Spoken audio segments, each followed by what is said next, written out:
নমস্কার, আত্মা কথা চ্যানেলে আপনাদের সকলকে স্বাগত জানাই। আমি রুদ্র আছি আপনাদের সঙ্গে। আজকে আপনাদের দুটি ভিন্ন স্বাদের ঘটনা শোনাতে চলে এসেছি। একটি হচ্ছে জিন ও ভিক্ষুকের ঘটনা, আর দ্বিতীয়টি হচ্ছে ভৌতিক ঘটনা। ঘটনায় যাওয়ার আগে বলে দিতে চাই, আপনাদের সঙ্গে ঘটে যাওয়া কোনো ভৌতিক বা অলৌকিক ঘটনা বা আপনাদের শোনা কোনো ঘটনা থাকলে খুব সহজেই মেল করে ঘটনা পাঠিয়ে দিতে পারেন। আমাদের মেল অ্যাড্রেস helloattakatha@gmail.com। ডেসক্রিপশান সেকশানে মেল অ্যাড্রেস দেওয়া আছে, তাহলে খুব সহজেই ঘটনা মেল করে পাঠিয়ে দিতে পারেন। শুধু একটা জিনিস খেয়াল রাখবেন, সেই ঘটনাটি যেন আগে কোথাও পাঠানো না হয়ে থাকে। আর একটা কথা বলে রাখি, আত্মা কথা চ্যানেল কোনো রকম অন্ধবিশ্বাস, কুসংস্কার, কালো জাদুকে প্রমোট করে না। প্রতি সোমবার আর শুক্রবার আমাদের ঠিক রাত 8টার সময় এপিসোড আসে। আপনারা অবশ্যই চ্যানেলটিকে সাবস্ক্রাইব করে পাশে থাকবেন। আত্মা কথা উইথ রুদ্র। আমি সরাসরি ঘটনায় চলে যাচ্ছি।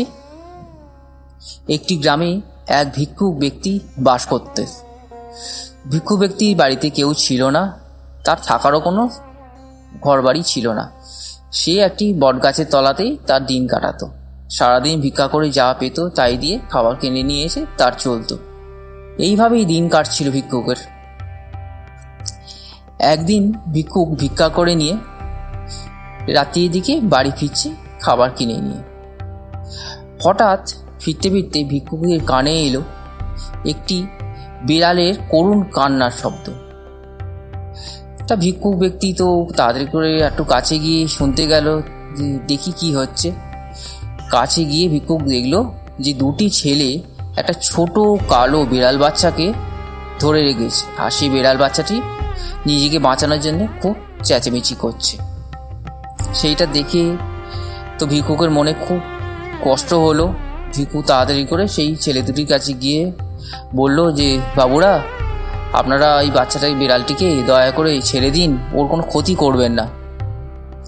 সেই কথা শুনে ছেলে দুটি তো রেগে গেল ভিক্ষুকের ওপরে। রেগে গিয়ে তাকে বললো, হেই, তোর থেকে কি আমরা জানতে চেয়েছি আমরা কি করব না করব? যা এখান থেকে। কিন্তু ভিক্ষুক ব্যক্তি শুনল না। সে আবারও তাদেরকে অনুরোধ করতে থাকলো যে, না, ওকে ছেড়ে দিন, ছোট অবলা একটা বিড়াল বাচ্চা, ওর কোনো ক্ষতি করবেন না আপনারা। এই কথাবার্তা চলতে চলতে হঠাৎ একটা সময় সেই বিড়াল বাচ্চাটি ওদের কাছ থেকে পালিয়ে যায়।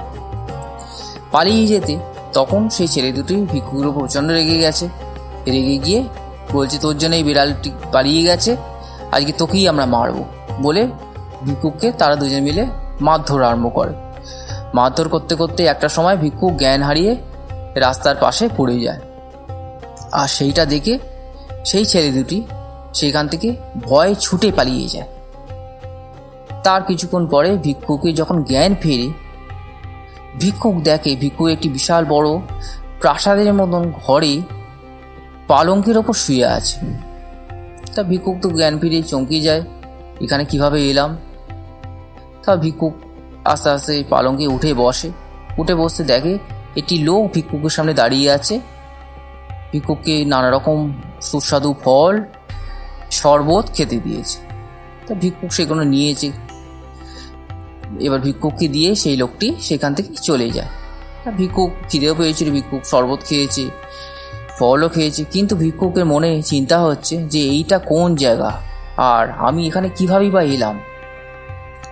তার কিছুক্ষণ পরে বিশাল লম্বা একটা লোক এসে উপস্থিত হয় ভিক্ষুকের সামনে। গায়ে ঝলমলে পোশাক, সুদর্শন দেখতে। ভিক্ষুক তাকে দেখে অবাক হয়ে জিজ্ঞাসা করে যে, আপনি কে, আর আমি এখানে কিভাবে এলাম? তখন সেই লোকটি ভিক্ষুককে বলে যে, আমি হচ্ছি জিন সর্দার, আর এটা হচ্ছে জিনেদের দেশ। ভিক্ষুক বলে যে, আমি এখানে কিভাবে এলাম? তখন সেই জিন সর্দার ভিক্ষুককে বলে যে, আপনাকে আমিই নিয়ে এসেছি, আপনি রাস্তার পাশে অজ্ঞান হয়ে পড়েছিলেন। তখন ভিক্ষুক আবার সেই জিন ব্যক্তিকে জিজ্ঞাসা করে যে আচ্ছা, আপনি আমাকে যে নিয়ে এসেছেন, আপনি জানলেন কি করে যে আমি ওখানে রাস্তার ধারে জ্ঞান হারিয়ে পড়েছিলাম? তখন জিন সর্দার বলে যে আপনি যে ওই ছোট কালো বেড়াল বাচ্চাটাকে বাঁচিয়েছিলেন ওই ছেলেগুলোর হাত থেকে, ওটা ছিল আমার একমাত্র সন্তান। সেদিনকে ওই বদ ছেলে দুটি ওই আমার ছেলেকে ধরে কোনো ক্ষতি করে দিত, কিন্তু আপনি ঠিক সঠিক সময় সেখানে উপস্থিত হয়ে আমার ছেলের প্রাণ বাঁচিয়েছেন। সেই প্রাণ বাঁচাতে গিয়ে আপনাকে ওদের হাতে প্রচণ্ড মারধর খেতে হয়েছিল। তখন এই ভিক্ষুক জিজ্ঞাসা করে যে হ্যাঁ, কিন্তু আপনি এসব কোনো জানলেন কীভাবে? তখন জিন সর্দার বলল যে আসলে ওই কালো বিড়াল বাচ্চাটি ছিল আমার ছেলে। ও বিড়ালের রূপ ধরে ওইখানে ঘোরাঘুরি করছিল, সেই সময় ওই ছেলে দুটি ওকে ধরে। কিন্তু যখন ওখান থেকে পালিয়ে এসে ও দূর থেকে ওই ছেলে দুটি আপনাকে যে মারধর করছিল সেগুলো সবই সে লক্ষ্য করেছে, দেখে তারপরে সে তাড়াতাড়ি করে এসে আমাকে খবর দেয়। আর আমি যখন সেখানে উপস্থিত হই তখন দেখি যে আপনি রাস্তার পাশে জ্ঞান হারিয়ে পড়ে আছে। সেটা দেখে আপনাকে আমি আমাদের এখানে নিয়ে আসি। এখন আপনি সম্পূর্ণ সুস্থ তো? তখন ভিক্ষুক বলে হ্যাঁ, এখন আমি সম্পূর্ণ সুস্থ। তখন জিন সর্দার বলে যে আজ থেকে আপনার তো কোনো থাকার জায়গা নেই, আপনি তো ভিক্ষে করেই দিন কাটান, আজ থেকে আপনি আমাদের এখানেই থাকুন, আমাদের সঙ্গেই থাকবেন, আপনার কোনো অসুবিধে নেই, আপনি আমার ছেলের প্রাণ বাঁচিয়েছেন। তা ভিক্ষুকের মনে সেই কথা শুনে খুবই আনন্দ হলো। ভিক্ষুক চিন্তা করলো ঠিকই তো, আমার তো কোনো যাওয়ার জায়গাও নেই, যদি এদের কাছে আমি আশ্রয় পাই তাহলে ক্ষতি নেই, এখানেই থেকে যাই। এইভাবে ভিক্ষুক জিনেদের সঙ্গেই থাকা আরম্ভ করে দিল। এইভাবে বহু দিন বহু মাস কেটে গেল। একটা সময় ভিক্ষুকের মনে হলো যে আচ্ছা, এখানে তো কোনো মানুষ থাকে না, সবাই জিন, আর আমি তো হলাম মানুষ। অনেক দিন তো হলো এখানে আছি, সঙ্গে কোনো অসুবিধা হচ্ছে না ঠিক কথা, কিন্তু আমার মানুষের মধ্যেই ফিরে যাওয়াটা উচিত। এই কথা চিন্তা হওয়ার পরে সে জিন সর্দারকে বলল যে সর্দার দেখুন, অনেক দিন তো আপনাদের এখানে আমি আছি, কোনো অসুবিধেই আমার নেই, এখানে খুবই ভালোতেই আছি, কিন্তু তবু আমি মনে হচ্ছে আমার যে আমি এবার গ্রামে ফিরেই যাই। তখন জিন সর্দার শুনে বলল বেশ, আপনি যখন আর থাকতে চাইছেন না তাহলে আমার লোকেরা গিয়ে আপনাকে দিয়ে আসবে, আপনি তো একা এখান থেকে যেতে পারবেন না, আর আপনাকে আমি কিছু উপহার দিতে চাই, সেটা কিন্তু আপনাকে নিতে হবে। তখন ভিক্ষুক বলল ঠিক আছে, আপনি যখন দিতে চাইছেন আমি না করব না, আমি নেব। তারপর ভিক্ষুক তৈরি হয় যাওয়ার জন্যে। তখন জিন সর্দার এসে তাকে উপহার দেয়, বলে এতে অনেক মুদ্রা আছে, স্বর্ণ মুদ্রা, এই দিয়ে আপনার বাকি জীবনটা খুব ভালোভাবেই চলে যাবে, আপনি এটা রাখুন, আমার লোকেরা আসছে আপনাকে নিয়ে যাবে। তারপর জিনের লোকেরা এসে ভিক্ষুককে নিয়ে যায়। ভিক্ষুক কিন্তু সেই যে গ্রামে ছিল সেই গ্রামে আর যায়নি, অন্য একটি গ্রামে গিয়ে থাকা আরম্ভ করে। তা ভিক্ষুক তো জিন সর্দারের থেকে প্রচুরই অর্থ পেয়েছিল, সেই অর্থ দিয়ে ভিক্ষুক একটি সুন্দর বাড়ি তৈরি করে। তারপর ভিক্ষুক মনে করে যে আমি কিছু একটা ব্যবসা করি। তখন ভিক্ষুক একটি ব্যবসাও আরম্ভ করে, ব্যবসায় প্রচুর লাভ হয় ভিক্ষুকের। তারপর ভিক্ষুক ওই গ্রামেরই একটি মেয়েকে দেখাশোনা করে বিবাহ করে সুখে সংসার করতে আরম্ভ করে। এই ছিল প্রথম ঘটনা। আপনাদের কেমন লেগেছে আপনারা অবশ্যই কমেন্ট করে জানাবেন, কে কোথা থেকে শুনছেন সেটাও লিখবেন। এবার আমি সরাসরি দ্বিতীয় ঘটনায় চলে যাচ্ছি।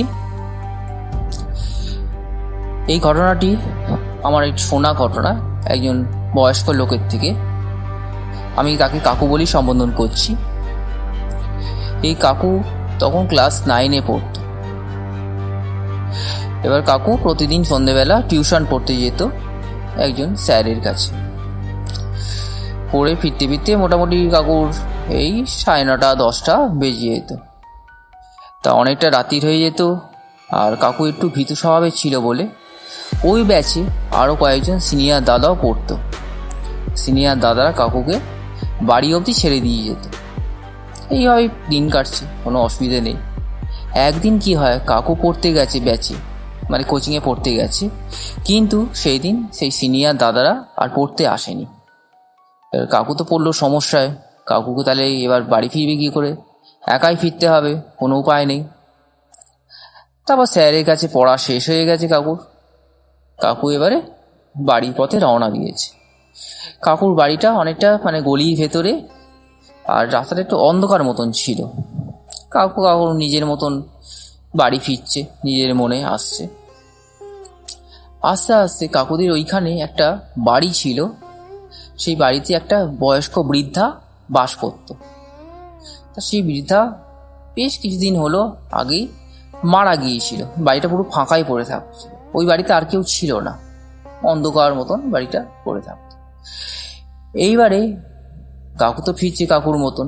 হঠাৎ কাকু লক্ষ্য করলো যে ওই বাড়ির সামনে একটা শনের মতন সাদা চুল, ধপধপে সাদা শাড়ি পরা একটা বয়স্ক বৃদ্ধা কাকুর দিকে যেন ভেসে ভেসে এগিয়ে আসছে। সেটা দেখে কাকু তো প্রচণ্ড ভয় পেয়ে গেল। কাকু ভাবছি এটা কি, কোনো মানুষ হতে পারে না, মানুষ হলে পায়ে হেঁটে আসবে, এরকম ভেসে ভেসে আসছে, বলছে অন্য কিছু নয় তো। কাকু তো বুঝতেই পারলো যে না, এ কোনো মানুষ হতে পারে না, নিশ্চয়ই কোনো অশরীরী আত্মা। কিন্তু কাকুর শরীর এত ভারী হয়ে গেছে যে কাকু ওখান থেকে যে ছুটে পেছন থেকে পালিয়ে যাবে সেও রাস্তা উপায়ও নেই কাকুর। কিন্তু কাকু এইভাবে দাঁড়িয়ে দাঁড়িয়ে লক্ষ্য করছে। লক্ষ্য করতে করতে হঠাৎ কাকু দেখলো সেই বৃদ্ধা হঠাৎ করে মিলিয়ে গেল, আর তাকে দেখতে পাচ্ছে, কিন্তু কাকু একভাবেই চেয়ে আছে তার দিকে। হঠাৎ দেখলো মিলিয়ে গেছে, কিন্তু কাকু এত ভয় পেয়েছে সেটা দেখে কাকু আর সেখান থেকে ওই বাড়িটাকে ক্রস করে বেরিয়ে যেতে পারছে না। অপেক্ষা করছে যদি কেউ আসে কাকু তাহলে তার সঙ্গে বাড়িতে যাবে, এইভাবে দাঁড়িয়ে আছে। তার কিছুক্ষণ পরে একটি লোক সাইকেল চালিয়ে আসছে। কাকুকে এরমভাবে দাঁড়িয়ে থাকতে দেখে কাকুকে জিজ্ঞাসা করে যে তুমি এখানে অন্ধকারে চুপ করে দাঁড়িয়ে আছো কেন, কি হয়েছে? তখন কাকু বলে যে আমি ভয় পাচ্ছি, হ্যাঁ আমাকে একটু এগিয়ে দেবেন। তখন লোকটি বলে তোমার বাড়ি কোথায়? তখন কাকু বললো আমার বাড়ি এই কিছুটা দূরে, সামনেই আছে, আমাকে একটু এগিয়ে দিলে খুব ভালো হয়। তখন সেই লোকটি বলে ঠিক আছে চলো, তোমাকে আমি বাড়ি পর্যন্ত ছেড়ে দিচ্ছি। কাকু লোকটির সঙ্গে তো বাড়ি অবধি চলে আসে। কিন্তু কাকু বাড়িতে আসার পরে কাকুর যে কোনো রকম শরীর খারাপ হওয়া, মানে গা ভারী, জ্বর আসা, কোনো রকম কিছুই হয়নি। যেরকম স্বাভাবিক সেরকমই স্বাভাবিক ছিল। তা কাকু তারপর থেকে মাঝে মধ্যে হয়তো ওই রাস্তা দিয়ে আসা যাওয়া করতো। কাকুর ভয়টা অনেকটা কেটে গিয়েছিল। আর ওখানকার কিছু লোককে জিজ্ঞাসাও করে যে আমি এরকম রাত্রিবেলা দেখেছি। হ্যাঁ, তখন ওখানকার লোকেরা বলে যে হ্যাঁ ওই বৃদ্ধাকে অনেকেই দেখেছে, কিন্তু ওই বৃদ্ধা কোনোদিন কারো কোনো ক্ষতি করে না, এমনি অনেকে দেখে, ও ওর মতন থাকে। এই ছিল দ্বিতীয় ঘটনা। আসলে বন্ধুরা, সব আত্মা তো সবসময় ক্ষতি করে না, তারা তাদের মতন করে অনেকের চোখে হয়তো ধরা পড়ে। তাহলে আপনাদের কোন ঘটনাটি কেমন লেগেছে এবং কি কোথা থেকে শুনছেন অবশ্যই কমেন্ট করে জানাবেন। ভালো লাগলে একটি লাইক করবেন, বেশি বেশি শেয়ার করবেন, আর চ্যানেলে নতুন হয়ে থাকলে চ্যানেলটিকে সাবস্ক্রাইব করে পরিবারে যুক্ত হয়ে পাশে থাকবেন। আবারও কথা হচ্ছে পরের এপিসোডে, নতুন ঘটনা নিয়ে আসছি। আজকে চলি। আর একটা কথা বলে রাখি, আত্মকথা চ্যানেল কখনোই বলে না ঘটনাকে বিশ্বাস করতেই হবে। ঘটনা বিশ্বাস করা বা না করা সম্পূর্ণই শ্রোতাদের উপর নির্ভর করছে। তবে ঘটনাগুলো আপনারা বিনোদন হিসেবেই নেবেন।